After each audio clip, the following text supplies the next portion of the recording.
everybody. I just want to introduce our panel today. We have Michelle with us as our guest. Hi, Michelle. How you doing? I'm good. How are you? Good. And we have Tyler and Lark as our guest hosts today.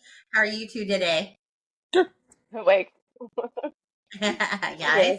it's early for a Sunday, hmm but that's how we could catch Michelle to join with us. So we're super glad to have you on. So Michelle, your specialty, your uniqueness in this world is called Kambo. Is that correct? It is. Do you want to tell us about what Kambo is and how it works? Sure. Kambo is it's an animal medicine from South America. It's frog medicine. It's not psychoactive. It's actually it's a purge for mind, body, and spirit.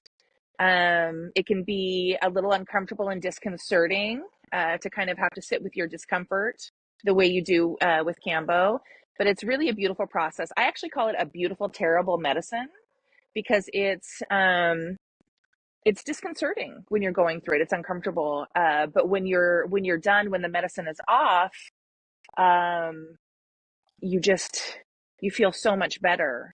I remember Lori Marie when I served you Cambo, you sat so good through it, but you had a really hard experience. And when you were done, you looked at me and you said, "I'm glad that I did it, but I can't see myself ever doing that again." And then probably 2 weeks later, you sent me a text saying, "I know what I said, but I can't see myself not ever doing that again." Yeah, Because yeah, it was a very unique experience. So why did people why did I why did any of us why do people decide to do Cambo? Like what are the benefits of Cambo? there are there are many, many, many reasons why people do Cambo. There are some people who do it for just the experience of to try something, to try something different. But most people come to it as a form of healing. So Cambo is it's just a really it's a great modality, and these so it's the secretion of the Philomedusa bicolor frog from South America, and the um, the secretion is filled with all of these amazing peptides. And because the amphibian DNA is so closely related to our own DNA, when it's introduced to our system, all of our cells just open up to it, and they're like, "Oh, we made this." And so all your cells open, and the Cambo can go in and kind of start sweeping things out. So um, most people come to Cambo for some sort of healing, whether it be mind, body, or spirit. If um, people are having issues integrating things, like different abuses or accidents, or things, whatever it is that's hurting within our body. So um, I just completely lost myself. I'm sorry. Okay. So when myself and Lark and Tyler were able to participate in one of your Cambo ceremonies, I knew a little bit about it. I don't know how much you guys knew, but what I knew about it was that you could potentially get frog face and Yeah. that you would likely purge like from either direction of your Mhm. body and that it would be detox and that's why your face as well. You would be detoxing. Right. And I got the frog face. hmm Tyler points it out often because I think that that was the first thing he noticed. He hmm doesn't let me forget. But I noticed that it made me need to like pass out and it made me like not really have any like, and it wasn't scary. It was just like, it felt like it needed to happen. Like maybe things in our body needed to be let go of. So I know toxin wise, it's good, but like what else does that purge include? Does it include like chopped energy? Does it include like what it Absolutely. Absolutely. Energy's coming out. So it's not, it's when we put the medicine on, we're accessing your lymphatic system. And so we just take a couple of, we burn a couple little layers of skin off and clean that area, and it gives us access to your lymphatic system. And so when the Kambo medicine, when it enters your system, um, there are bioactive peptides, there are nanopeptides in them, and so it just kind of floods your system, and it does, it kind of, it's a purge and a release. Gets it dumps everything out into your bucket. It's amazing what we see in the purge sometimes. We've seen people with really, really heavy inked tattoos, like full black. I have a client, his legs are fully blackened. And the first time he purged up a lot of old ink wow. that was stuck in his system. And, so that's what it's going through. And it's like kind of an internal roto-rooter a little bit, when I had COVID, I lost my smell and my taste, and I got 1 point of Kambo, so not enough for for a full ceremony where you would purge, but just to get the medicine in. I had 1 point, and within 24 hours, I had my smell and my taste back. Oh wow. Yeah, a lot of people use this as a helpmate for things like fibromyalgia. As far as pain management, there's a peptide in it called dermorphin that's just infinitely stronger than morphine without without the head stuff. So I can go generally about 6 weeks or so, noticing after a session, noticing that my pain is just not really there. You're what? It's like I one missed the that. the pain from Oh, fibromyalgia is just, you kind of realize you're walking down the street one day and you're like, oh my gosh, I don't hurt today. And eventually it kind of comes back in. People with Lyme disease, it's been very, very helpful with Lyme disease, just clearing that out of your system. So it's pretty interesting. So there are people who do it for, yeah, physical reasons and mental and emotional reasons. Yeah. I was gonna say, I've been doing a lot of just basically therapies for my autoimmune issues, and that was one of the things that drew me to the whole thing was the fact that I talked to some of the other folks that had received it at ceremony, and especially the one individual, I can't remember her name, but with the Lyme disease, and her talking about going into complete remission with it, Mo. and I was completely blown away. But it's like I've been receiving allergy shots since I was 6 years old, and done a number of therapies, and having them go through a battery of different types of therapies and be like, well, this is your autoimmune issues, and there's only so much we can do about it, and this is, the best we can do to help manage it. And seeing what my autoimmune response to it was, as well as how it kind of went a little bit more docile afterwards, was kind of impressive. But it kind of makes sense that it would approach it from both the mind, body, spirit, because there's a lot of research with autoimmune issues and how it's linked to trauma and Chopped. basically just Yeah. yeah, trapped energy. Yeah. did you notice a difference after? Because we've done it Oh twice. yeah. Yeah. Yeah, the first time I don't think I was as cognizant of it. I know that like one of mine is just like overall allergy symptoms, and it Mm-hmm. seems less afterwards. So I noticed the second time Tyler was commenting on it with the purge that I did. It almost looked like I was throwing up mold, like there was mold in my system, Yeah. Wow. and that's one of my I'm really allergic to mold. So it Yeah. was like it was kind of crazy that getting that out of the system, and it was like my overall symptoms afterwards were a lot more subdued, and Yeah. my need for a lot of the medications that I take was a lot more reduced. How about yourself, Tyler? I know that you have a lot of PTSD from military, and I know that that's all energy trapped in our body, but of course, there's whole life and everything we ingest as well. Well, when we had done it, I had witnessed people do it when we went to a ceremony a few times. I had witnessed people do it and thought to myself, that looks absolutely miserable. You know? And and I'll tell you, it is absolutely miserable, but it's short lived. It's 20 minutes, and it's 20 like minutes, yeah. if you can endure almost anything for 20 minutes if you know that there's going to be an end in sight. But Yep. I know that for me, it's like, I mean, I'm a nurse, so it's like I look at everything very scientific perspective, because that's how I was classically trained. And when you think about how your body gets rid of anything at all that's basically an attack on the body.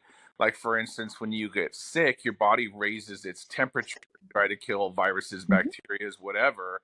So it changes your body physiologically to try to get rid of things that your body doesn't need or can't handle. And Kambo kind of does the same thing.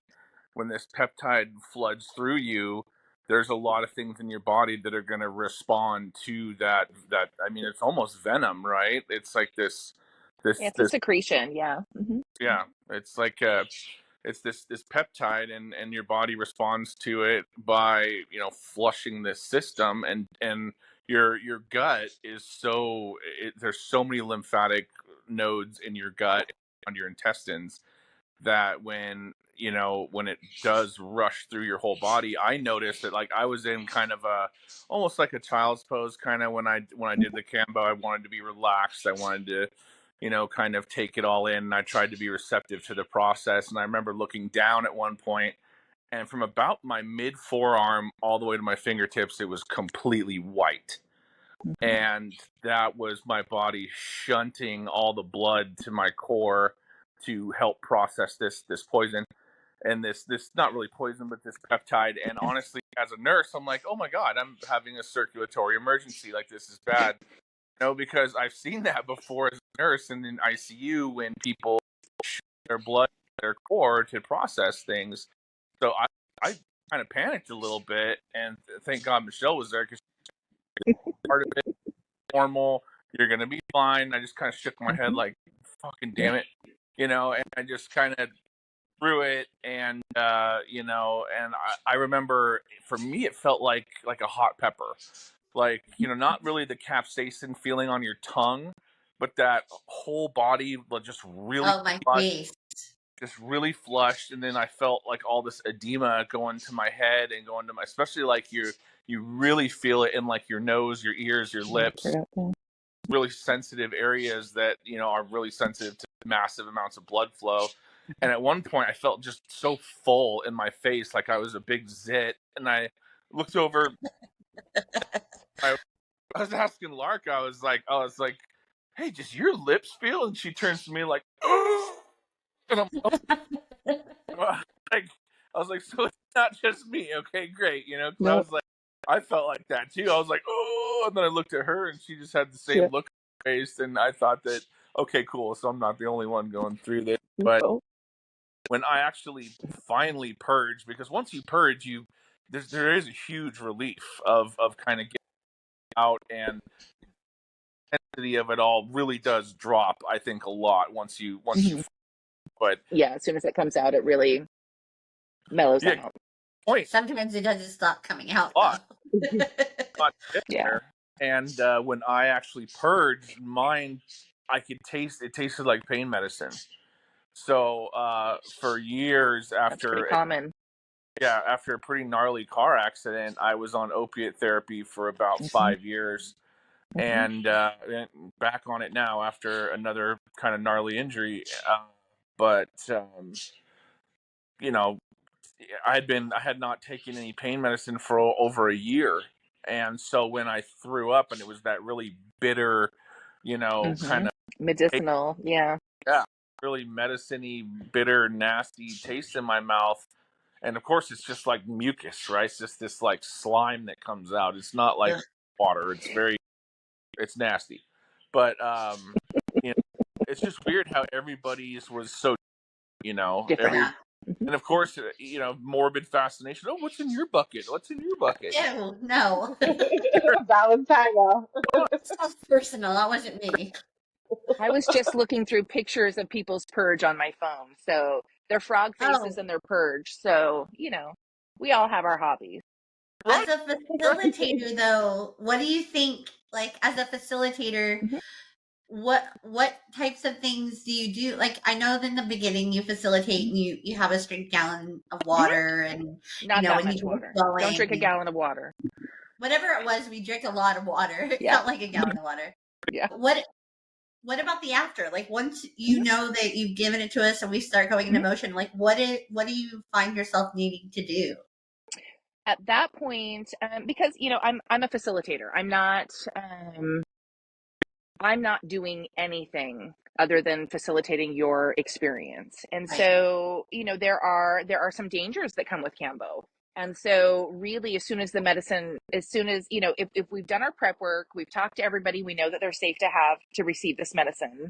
Um, we make sure that you're fasted from water for a couple of hours beforehand. And then we do drink.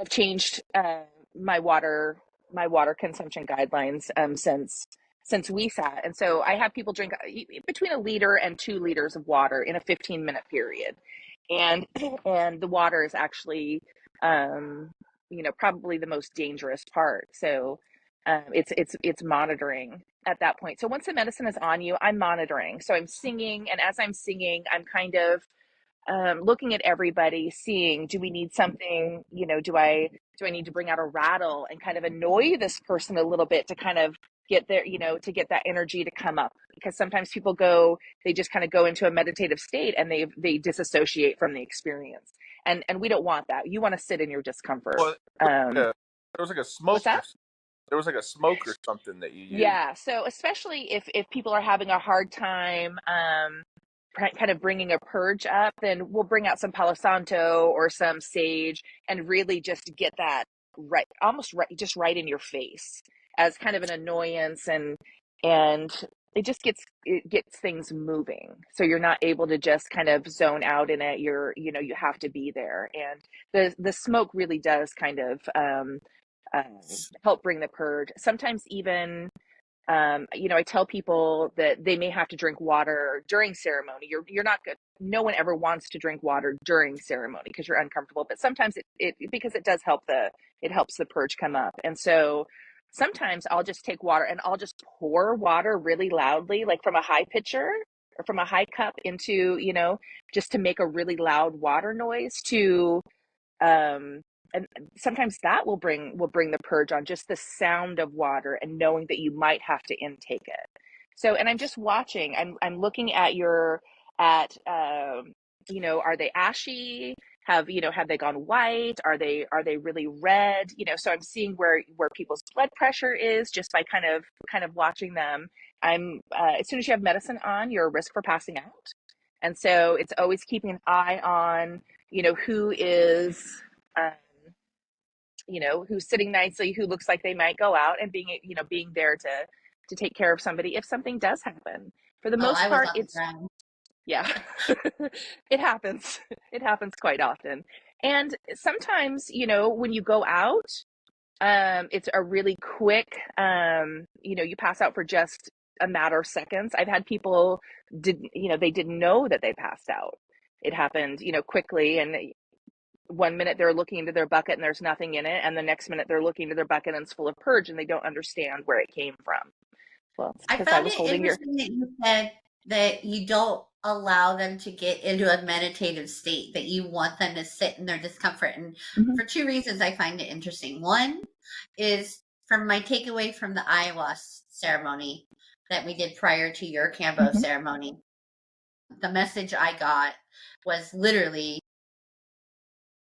learn to be comfortable, uncomfortable. Like yeah, instead of always needing to be okay. You don't always need to be okay. Sometimes you need to be uncomfortable. yeah, And that was my biggest, like, ultimate takeaway from from that ceremony. mhm, And then we went to yours, literally the same time yeah, when we got when the morning rose. You're saying that people sometimes tend to go into a zone mhm, out meditative state, but you want them to sit in yeah, discomfort. So, from your perspective, like, facilitating this toxin, why is it that you want them to feel discomfort? You got to feel it to heal it.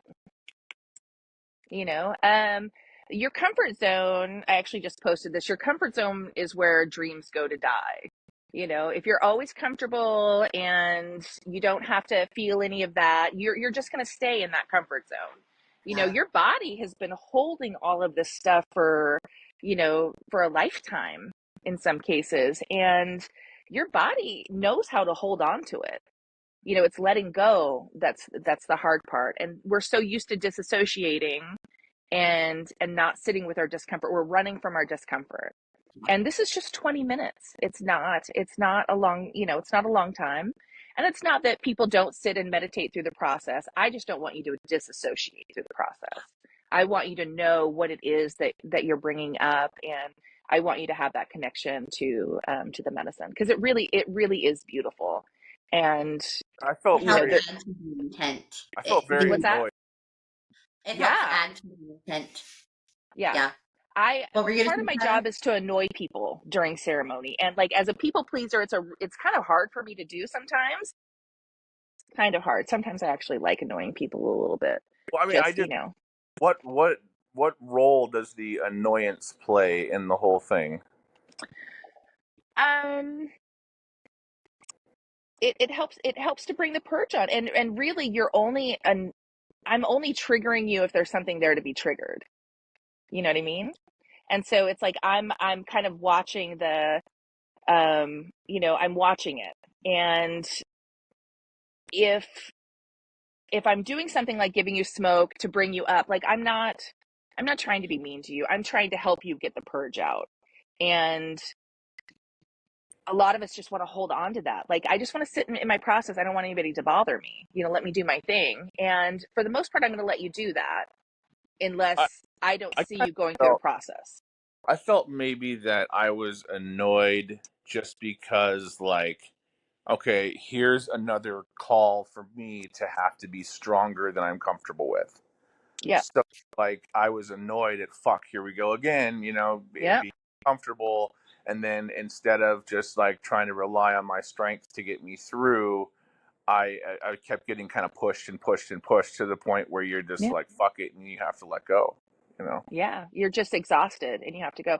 I'll tell you, I watched in Started. ayahuasca ceremonies, or after ayahuasca ceremonies, I watched people receiving Kambo for about 2 years. And every time I'd see them and I'd be like, why in the hell are they doing that? That looks terrible. It is terrible. And it is terrible. And a friend of mine, someone who I really trust, became a practitioner. And I'm like, you know what? I will let you give me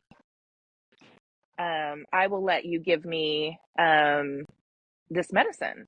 And so I did. And I remember my thoughts in the medicine the first time I received it. I was sitting on my toilet, and I'm sorry, apparently I have low storage on my. I was sitting on my toilet, and I had a bucket in my lap, and the only thing I could think of was, I can't believe I just effing paid money for this, because it was so miserable, you know? And then and then literally an hour later, after I'm done, I'm exhausted, sweat pouring all over me, and I'm laying down on the ground, I sat up and I'm like, when can we do this again? You know, That was I not. felt so good. You don't realize how much you carry with you until it's gone. Yeah. Yeah. I really didn't feel Okay. the effects of it until I like gone home and like Hmm. slept. Like Yeah. I left there like kind of what the fuck just happened kind of thing. Well, and I was just kind of confused, and you know, my stomach hurt, and my face was full, and I kept looking at Lori because it looked like someone turned her head inside out. And you know, I went home, and like between the ayahuasca and the combo, my brain was Hmm. just like on overload, but It's a also just lot. so depleted, you know. And then after I woke up, I felt pretty good. You know, I felt pretty good after kind of processing a lot of it. And I mean, who knows how much of that processing happens on a subconscious level, you know? Most of it. Yeah. Well, it's like with healing in general, where it's like you don't realize how much Yeah. pain you're in, so it's gone. Yeah. Same thing Until as it's with gone. the That's exactly right. Yeah. Yeah. I wonder. So I know a lot of how we are in life has a lot to do with our gut, a lot to Mm-hmm. do with our gut biome. And it affects our hormones, it affects everything. And then here we are taking this toxin, Mm-hmm. peptide into our body to flush out this, negativity. And I Mm-hmm. know it doesn't flush out just our gut. It Mm-hmm. flushes out like toxins stored in our lymphatic Lymphatic system, system. Yeah. in our body, and our trapped energy. But I know that when we do detox our gut, it's important to, build it back up with, good stuff. So Mm-hmm. when people are done with the ceremony, Mm-hmm. um, are there recommendations on how to heal or how to make it positive in your body moving forward? Because for myself, we Tyler and Lark and I got together one more time. I don't even know if it was a months or a year later, but we did it again. That experience really changed my body hormonally. Mm-hmm. And it like kind of triggered my body and my hormones, and I'm wondering if I should have done things different after to have made it more beneficial as opposed to, you know what I mean? Yeah, I think eating a clean diet is really, everyone has different needs, and so I'm sorry, I'm running out of storage on my phone. I wasn't anticipating that. Um, Eating clean is really the best thing to do afterwards. So, light soups, kind of to start, fruit, that kind of thing. But then going forward, it's just eating clean and eating the way your body tells you it needs to be fed. That's really yeah. the most important part. So I'm a part of a new church that is a new ayahuasca church that's starting up, and I'll be able to give you a link for the website for this church. And yeah, we're trying to do ayahuasca ceremonies basically wherever we're needed. So um, we're gonna So you'll travel around, travel. and yeah, yeah, yeah. We've got a ceremony set up in mid-November here in Southwest Washington, and then we're working on setting up a ceremony right now, end of October-ish in Spokane, Washington. So yeah, What is the benefits of Kambo alongside ayahuasca? they work really well together. There is, there are definitely some people who like to work with one medicine at a time. It's uh, some of the benefits of it. It's, Kambo is really clearing, and so prior to ceremony, there are people who want to do a Kambo session prior to ayahuasca to just kind of get their system all cleared out, so that Aya doesn't have to do as much work. So she doesn't have to take out the trash. She can just do her work. Kambo's cleared the body, and then the same after ceremonies, people like to do a cleanse just to kind of release themselves of all of the energy that the ayahuasca and the Kambo have brought up in their system. So we do have to be really careful about the hydration and that kind of thing when we're doing them both together. So it's it's important that that people are paying attention to those, that you have a facilitator that's paying attention to your Mhm. hydration and all of that. So yeah. Wonderful. So I guess basically Kambo would be more of a detox of your body, mind, and soul. Is that right? Body, mind, and spirit. Yes, absolutely, absolutely. And I have processed things like sexual abuse, sexual trauma. I've especially, a lot of us have anger just built up. We're not allowed to, as children especially, we're not allowed to let that anger out. And I've worked through having that anger, and it's just really interesting how how each purge is different depending on what it is that what you're going in with the intention for. So if people can't find you, mm-hmm. Because maybe you're not in their area right Mm-hmm. now, you're in Washington, and Mm-hmm. hopefully we'll get you back out here. What are some suggestions when maybe they want to research doing Kambo, where they, what are some things they need to consider? And do you know other places and whatnot that they could go to? Yeah, I can send you, we can put up a couple of links of different ways to find facilitators. There are a couple of different organizations that have that basically have lists that you can find someone in your area. So that's definitely, we can get some links posted for that. Yeah, I think that people worry about things being legit, I guess, Absolutely. And yeah. that's, you really have to kind of use your common sense, and if you feel uncomfortable, if you feel uncomfortable with someone, if they don't answer your questions, I'm not the facilitator for everybody. There's people who aren't going to be comfortable with me, but someone who might be, more comfortable with someone who's a little more rigid in their stances about things, or someone who's more lighthearted than I am. So if the most important thing is, when you're talking to someone, first off, if they don't talk to you, if they schedule you and they haven't had at least a telephone conversation with you about your health history or anything like that, move on. Screening. Fine. Yeah, absolutely. Because Kambo is not, it's not a medicine to be tampered with. It's a very serious medicine, and there are very serious consequences when the space isn't being held correctly, and when the right precautions aren't being taken. So it is really important that you find somebody that you're comfortable with. That they know their Needs to live in its rainforest habitat and eat. Yeah, needs to eat, because otherwise, if it were to eat just a different diet, the poison wouldn't necessarily be there. Right, the secretion's going to be different. It's not going to have the same the same kind of toxicity to it that it does out in the wild. Yeah. Well, I was going to say, because if it were to live here, it might it's going to adapt, and it might not necessarily need it to protect itself in the same fashion as it maybe would in the rainforest. Yeah, it might have to adapt it would have to adapt in some kind of way. As it stands in the rainforest, they don't have any predators.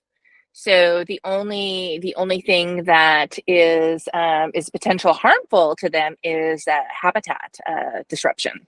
So that's really their things. The other animals know that they're toxic, so they pretty much leave them alone. Although I have heard of things like panthers. If a panther is sick and it knows it's sick, it can take one in its mouth and then let it go. So, oh wow, that's really cool. Yeah, animals actually do the same with the bufo toad as well. My dog actually took the bufo toad in his mouth and let it go, and then kind of had his little experience. So he probably maybe vomited, and he did. Yeah, he was very out of it for a little bit. So yeah, interesting. So yeah, yeah. The Kambo experience was very unique, and I love to hear all the different ways that people have applied it to their life. I know we talked about how you had said some people used it to cure Lyme disease and whatnot. What are some non-traditional maybe ways it could be used? Has it been used for, I don't know, like some sort of have it been used like towards altered states of consciousness, or any other ways other than maybe to detox or heal the body? Well, it's traditionally it's hunting medicine. So it's a different, they use it for a different purpose. They used it in a different purpose traditionally. So it's used for hunting, and there's no ceremony really around it in the jungle. Basically, they burn you, they put the medicine on, and then they walk off, and you get to do your thing.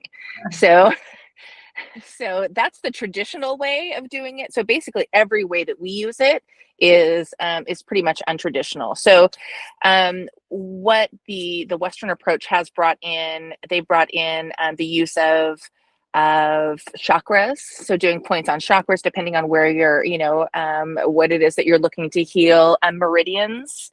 Yeah. That is incredibly powerful. The most powerful Kambo session I've ever had was a meridian session, and it was the hardest one I've ever done.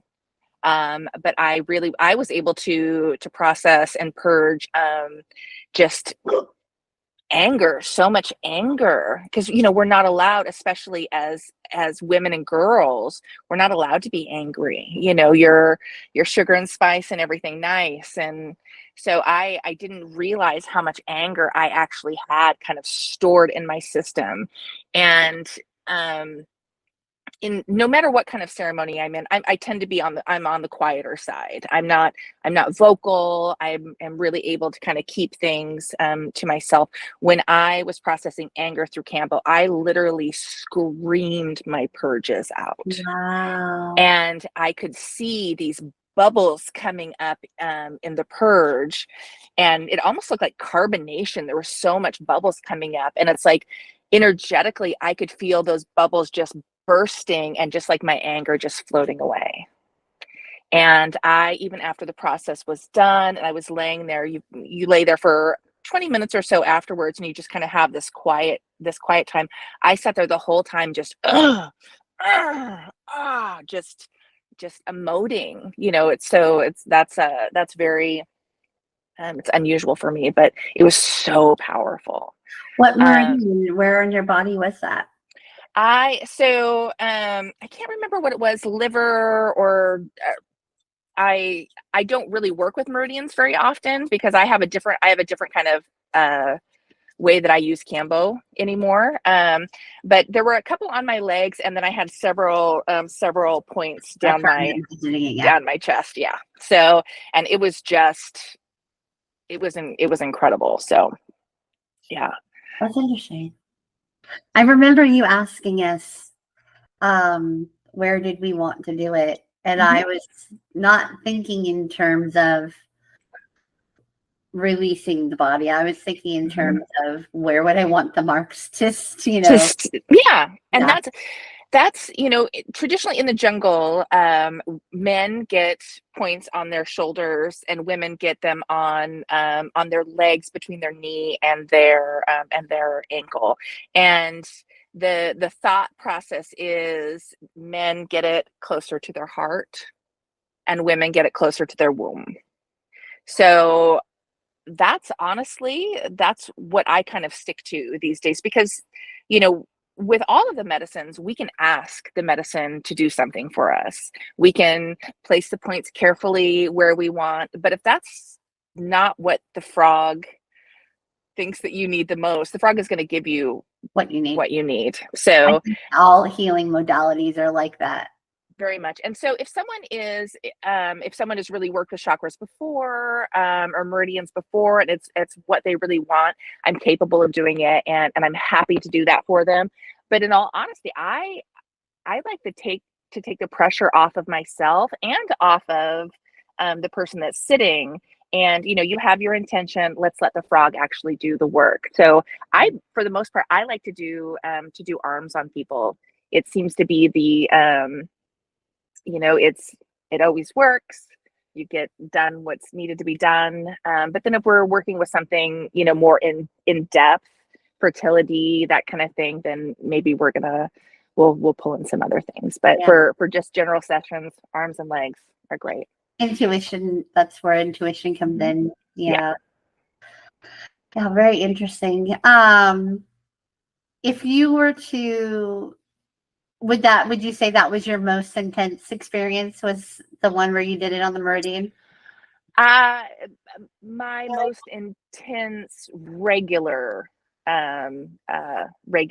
ceremony, for sure, on the meridians. The most intense ceremony I ever did was when you're when you're becoming a Kambo practitioner, you do something called a 3x3. So you sit with 3 Kambo sessions within 3 hours.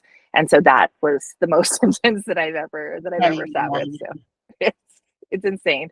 It was so empowering. And the only thing that I can think of that I've done, the other thing that I've done in my life that just I felt so helpless through, but so powerful, and so it was such a beautiful experience is childbirth. So because it really is such an intense experience, and then when you're done, it's just like Isn't it interesting how when you do really painful, fearful things, you just want to do it again and again and again. Like when in the moment yeah, you're like, it's like the end of the world is so yeah, like, but I mean anything from like a scary roller coaster to hmm, getting a tattoo, yeah, to plant medicine ceremonies or detox ceremonies, these things that really like trigger us, push us to want to do it again and again, even though yeah. it wasn't necessarily pleasant. And even giving birth. Yeah. Yeah, right. It's the thing I posted the other day about comfort, that your comfort zone is being the place where all of your dreams go to die, Yeah. basically. So it's when we step out of our comfort zone and we do these things that are hard, or uncomfortable, or just, that's what kind of stretches us and kind of helps us grow, and shows us that we can do hard things, and it's not the end of the world. No, we need to be doing We hard things. need to do hard things. Yeah. We definitely do. Otherwise, we, become complacent and get in automatic mode and allow the world to sort of just pass by. Yeah.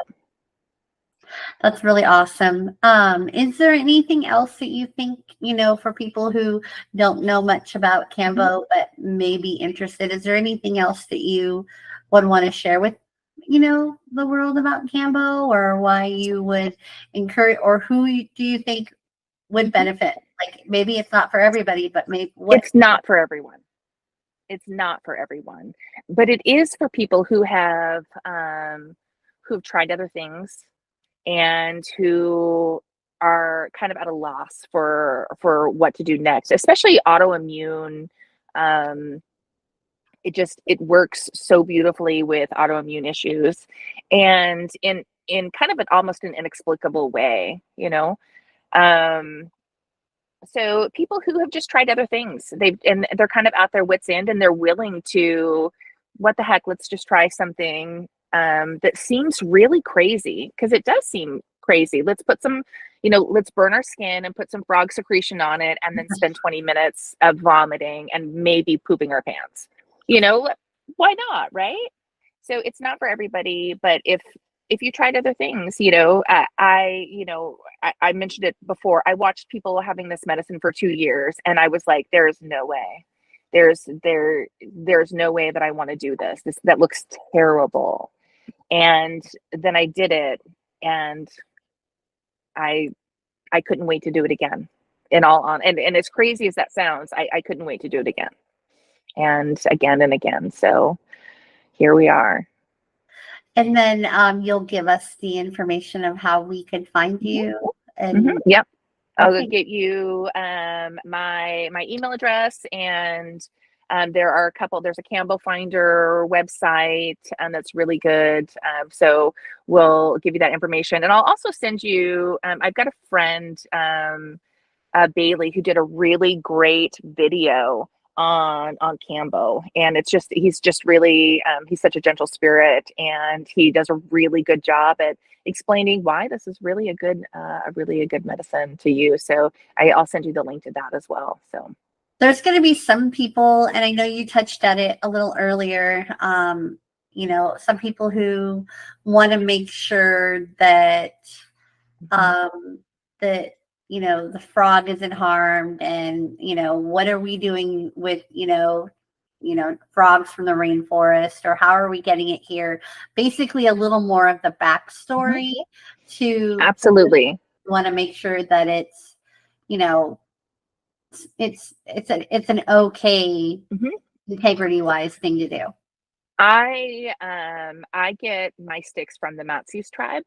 and they harvest the frogs. These people are animists. They believe that if they hurt these frogs, that harm is going to come to them and their families and their village. So they're careful about harvesting. The people who are doing it ethically really care about the frogs. A couple of the things they do, so they go out and they sing the frogs down from the trees at night, and then they bring them back to their villages, and they stress them. And how they stress them, they use a like a straw string, and they tie it around the wrists and ankles and kind of splay them out into like an X. And then they take a stick and they rub some of the secretion off of their back. When they let the frogs go, these frogs don't run off. The frogs just crawl up on the people. They have no fear of them. And the strings, I think this is really interesting. The string that they use leaves like a marking on their wrists and ankles. And it takes about 3 months for that marking to go away, which is about how long it takes for them to come back up to their full resources. They never take all of their secretion. They leave them enough so that they're safe, but it takes about 3 months to get them back up. So when the villagers go out and get these frogs, if they get one with white banding on it, they're going to let that frog be. They're not going to take from that frog. So they really do care about these animals. And